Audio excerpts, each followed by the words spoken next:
Hey, it's me, Kelly. I know it's been a long time since I've done any Beyonce review videos, but that's just because I was kind of in a funk, not gonna lie. And when I don't like my energy, I don't like to film. And my energy was bad for a very long time. And then by the time I was like, oh, I actually do want to do videos again, the season was ending, and so I didn't want to just jump in. So I've been waiting for this one. Turn it up. Just kidding. Get you a drink, get you a snack, and we'll get into it. I am doing 75 hard, no more alcohol for me for 75 days. We're gonna have bang, which is probably just as bad for me.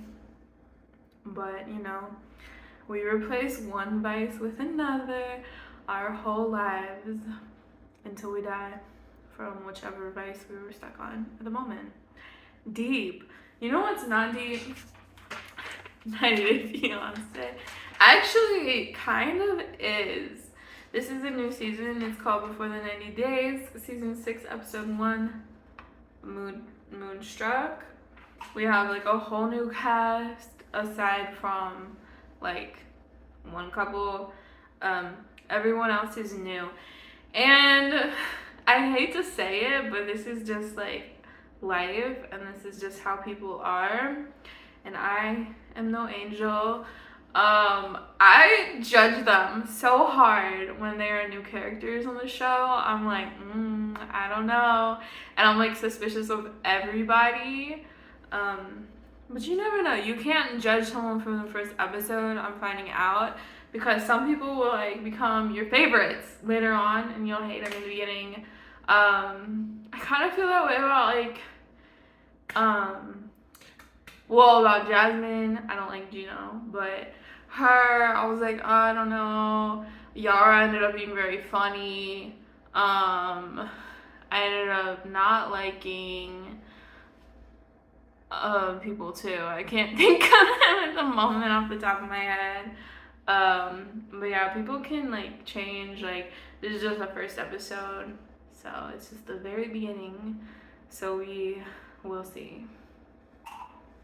Almost knocked the whole thing over.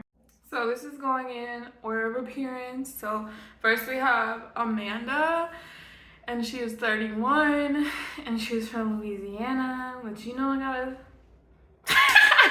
I got a soft spot for Louisiana. My dad is from New Orleans, and he's like my favorite person, so that's why.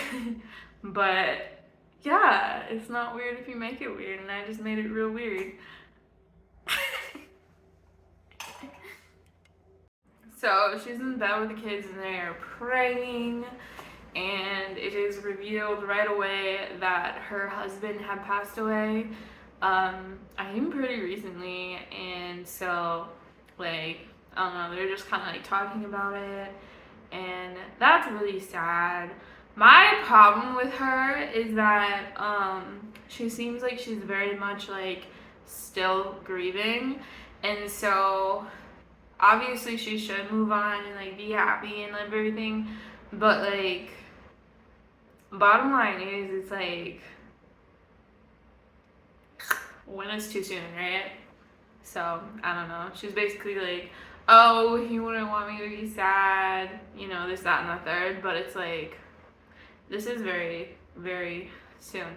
And her reason is that like she wants like a father figure for her kids, but it's like, you don't want to rush into that, you know what I'm saying? So I don't really have a whole lot to say, because I don't want to be like judging her too bad, because I'm like obviously like never been in that situation.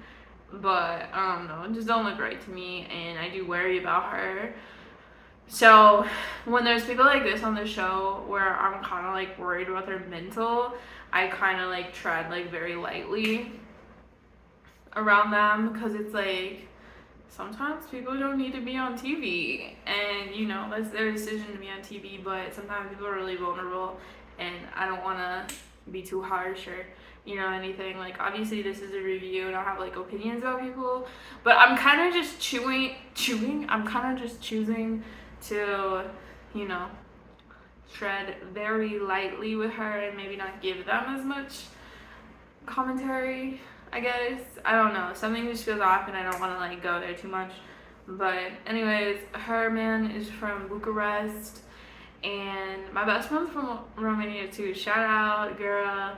But he's from there, he's 26. And that's another thing. A 26-year-old man is a teenager. I'm sorry. And that's who you want to be the father figure of your kids? No, that's crazy. So, yeah, that's kind of what's up with her. And then he's doing like soft porn, like 50 Shades of Beige shit. So, I don't think it's gonna work out, but you never know. They met on TikTok. Like, this just doesn't look good, but it's not my life. Alright, we know them. We love them. Jasmine and Gino. So, okay, like I said, we know them. They're from, I think they're from Love in the Caribbean. And maybe not Before the 90 Days. I don't fucking know, but they are interesting. And they're like a pair I wouldn't even think of. But I think this is like a weird phenomenon. But I think that when really nerdy or geeky or weird or awkward girls like grow up and they either have a glow up or they pay to have a glow up, doesn't matter. If you don't like something, change it. They're still weird. Like, they're hot, but they're not like the stereotypical like, oh ha blah, blah, you know, airheads, but they're also not the type of hot that's like more to them and like they know they're hot, but they also know they're like talented and smart. Not that either. It's like they're hot, but they grew up not. And I don't know. She could have been like gorgeous in her past life, probably was. Well, in the previous times, but they're still nerds. You know what I'm saying? Like, only the outside changes, the inside doesn't. So, people like that are still fucking awkward. So, I think that's kind of why they go together. Is because she still has the same, like, mentality and shit. I don't know. But you see this with Larissa. She's a fucking nerd. But she got all the surgeries and, like, this, that, and the third. And you see this with, like, Darcy and Stacy. Like, they're fucking awkward. And that's just because that's who they are. That's how they grow up. And now they look like they're, you know, all made up and shit, but they're still the same person. Yeah. I'll probably be like that too, because listen, I'm getting everything done. And Stop. What does this make me look like? I don't fucking know. I guess I'm a Jasmine at heart, I'm a Larissa at heart, I'm a Darcy at heart, I'm a Stacy at heart. So that's them. And one of my favorite fucking things in 90 Day Fiancé, like, fucking history is when Gino, this doesn't make me happy, but Gino, like, sent Jasmine's fucking nudes to his ex, which is fucking ridiculous.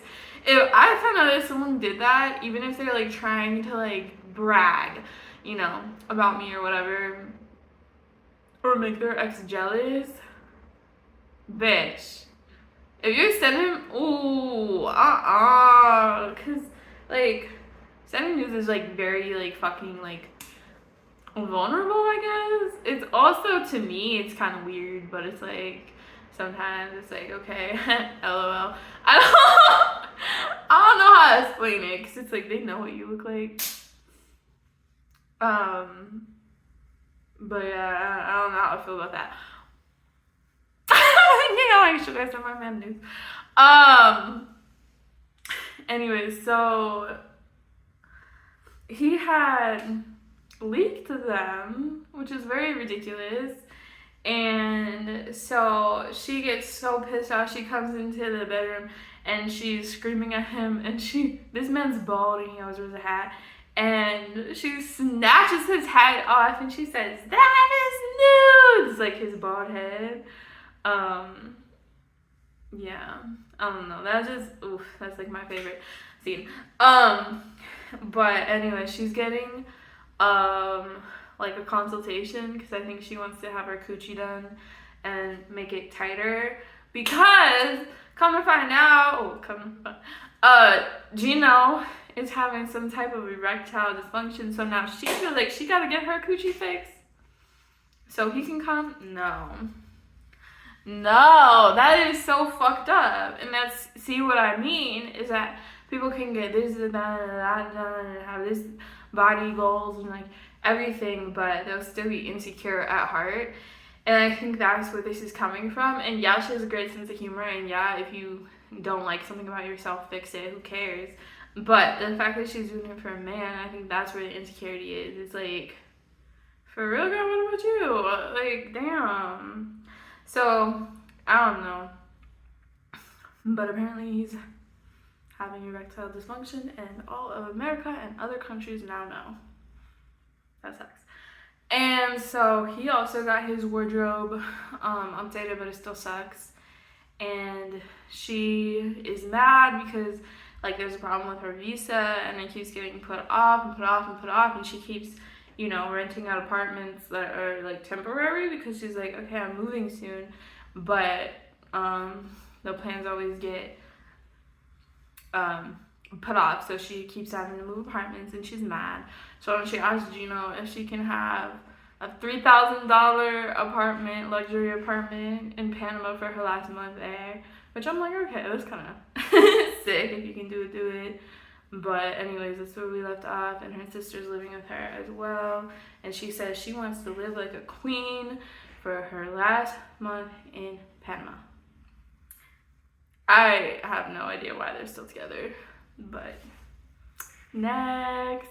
Okay, next is Riley, and he is 48. By the way, my handwriting is so pretty. I'm just gonna toot my own horn there. 48, and he is from Pennsylvania, and he kind of reminds me of my man just a little bit, just older. Yeah, when I was watching him. As of episode 1, if he goes and does some bullshit, I don't know this man. He don't remind me of anybody. Never met anyone like that before. So, yeah, he just seems like a sweet guy though. He loves music, he loves jazz. He has like a whole jazz collection. But apparently he had a house fire and they're all gone now, or most of them are, and that's really sad. But yeah, he says music helps him feel less alone. And I'm like, me too, sir. Me too. He's got like the Lord like synesthesia or whatever the fuck, where you like see music in color. I don't know, kind of weird.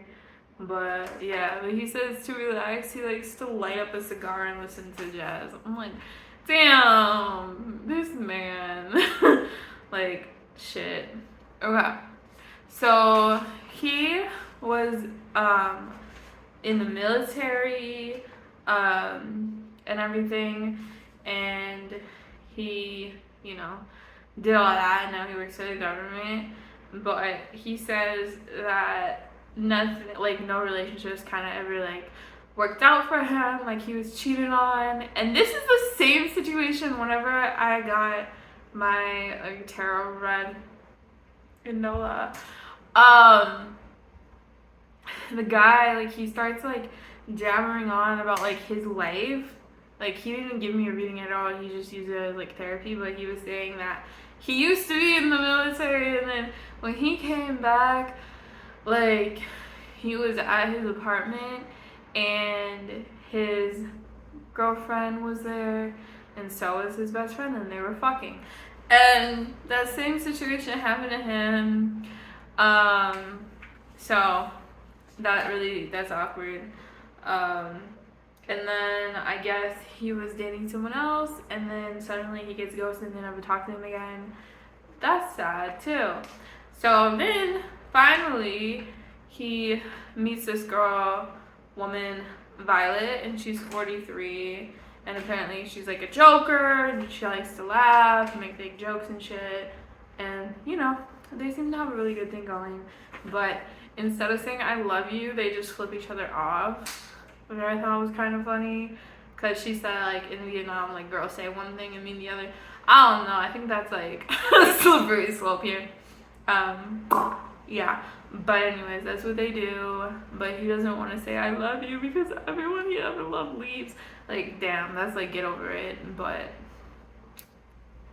okay, that's them anyways. But he thinks she might be lying about like being divorced. Like, is she divorced? Is she not? I think he should ask her kids, because she has 2 kids who are girls and they're 20 and 16. Blackmail, or well, don't necessarily blackmail, but like pay them. Because he said he already gave the 16-year-old money for her birthday, like, and his like family and friends are like mad about that. It's like a birthday gift, you know what I'm saying? Like, he's just being nice, but whatever. So yeah, pay them, give them money and say, hey, I have to ask you some questions, like, is your mom divorced? I don't know. I think the youngest one you could probably get, I don't know. But yeah, so his friends are skeptical and everything, but I guess we're about to see what's gonna happen there. Yeah. Apparently, also, I just looked down my notes. She's like still on the apps, which is sus. And yeah, it is. But it depends. Like, you have to see if that like profile is active or not, or if she just didn't get around to taking it down. Slippery stuff as well. So could go either way. We'll see. Okay. My knees were tired of me sitting on them. So next we have Tyree and Carmela. And Tyree is 33. He lives in Modesto, California, which I know some YouTubers from there. Well, I don't know them, but I've been watching them. Jess, fam, they're from there. And yeah, and Drew Monson is from there too. So that's kind of cool. But yeah, he was playing the ukulele in the park, and I was kind of like, please don't do that, because it's just annoying. I'm sorry, but ukuleles are like inherently an annoying instrument. But he said that everyone he sees who plays the ukulele looks happy, and I was like, shit, I'm really a bitch, huh? But anyways, my opinion stays. And his mom, I guess, is disabled, and she had a stroke, and so she's really not doing the best. But she's not doing well, so he kind of like takes care of her, and he had to like quit his whole job to take care of her. So that's really sad, and they like live in a 1-bedroom apartment together.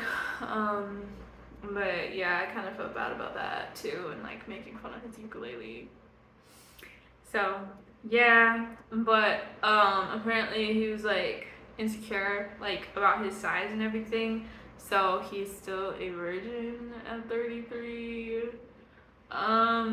Yeah, so that must be hard. I feel like once you get to a certain age and you're a virgin, it's like, ooh, because then people don't want to sleep with you, because it's like, why haven't you yet?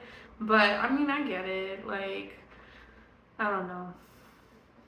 I feel like I was older, but I was like 20. And dude's 33. But I'm not here to judge as well, because it's like, it probably, like I was saying, it probably does make it harder. Like I said, because people are like, what?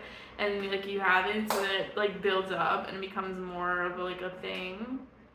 So, I'm gonna have to edit this out. Damn. So, anyways, he knows this girl who they have met online, named Carmela, and apparently, like, I'm trying to, like, I'm getting them confused, him and somebody else. He met Carmela. She's like a thick, beautiful woman, and she is 27, like someone we know.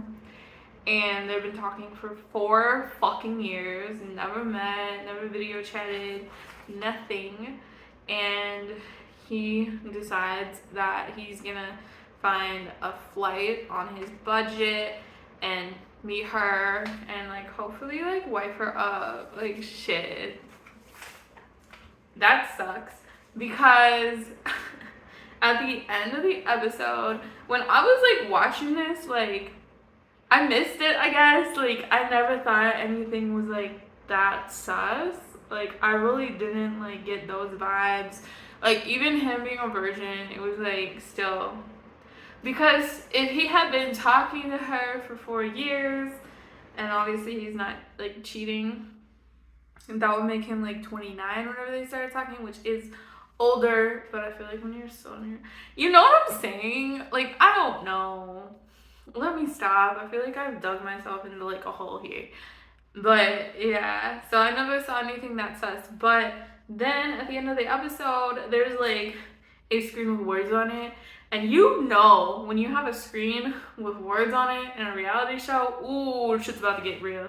So basically they had said in the caption, they were like, during production, like we found out some stuff about Carmela and that I'm looking now, Tyra didn't know about it. So then you see like the producer like pulling him aside and he's like, hey, listen, this is hard. Basically, well, I don't know if he said this, but he's like, basically what he's saying is that, yo, man, we're sorry, but Carmela's not real. Like, she's a catfish. And they said that if he wanted to stop filming, then and there he could. If he wanted them to like scrap everything, they could do that, which honestly that's good of them.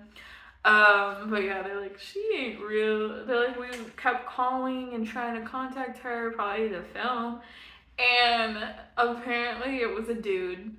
They were like, it was a man who answered the phone, and it looks like we're gonna see him confront the catfish, I guess. I'm like, shit, it's a crossover. We need Neve, that's his name, Neve and Max on here. Like, oh my god. So I really wasn't interested that much, and then I saw that, and I was like, oh shit, sign me up. I'm watching this. But yeah, so we'll see what happens with that. That's crazy. Yeah. Alright, last but not least, we have David, who is 42, and he is from Nebraska. And yeah, basically, he was born fully deaf, and he lives, well, in Nebraska, and we see him at an arcade. And then the editors decide that they are gonna do a thing, and there's like no volume for a second there, so we know what it's like to be deaf, or we know that he's deaf, or whatever. So did that. It was cute. And we find out that he, reading it, he works at a grocery store and cleans a casino, and he said that he likes to like watch all the people lose their money. Which I was like, okay. He was like, they're pretty interesting there. And he was sent away to boarding school, but apparently he liked it, and he learned sign language and everything. Which is good, because he said he's the only deaf person in his family. And yeah, but he wants to settle down. He wants to have a wife and like start a family. And he was in a relationship with a deaf lady for 6 years, and she cheated. Yeah, that sucks. He was on a Facebook page, I think, for deaf singles, and then that's how he met Sheila. And she is from the Philippines. But yeah, they have like a language thing, because I guess she doesn't speak sign language, or she doesn't speak American Sign Language or something. So yeah, they have to like translate and stuff. But yeah, she has a 12-year-old son, and they really didn't like show a whole lot. But yeah, I think she's the one. Her house was on fire, and then hit by a typhoon, so he like had sent over some money to get it fixed, and his friends and family are like, no, blah blah blah. But it's like in situations like that, it's like, yeah, you should help. As long, you know, it's hard to tell if people are lying or not from a distance, but that seemed pretty real. So don't be mad about that. That's his girlfriend and like soon to be wife. So it's like, you know what I'm saying? Like shit. But yeah, not a lot happened. I'm excited to see what is up with them though. And honestly, I'm excited for this season and this cast. They all seem kind of fun. So we'll see. I'm most excited for Catfish. But yes, thank you for watching. I'm hoping you're glad I'm back. I'm glad I'm back. And I'll see you next week. Bye.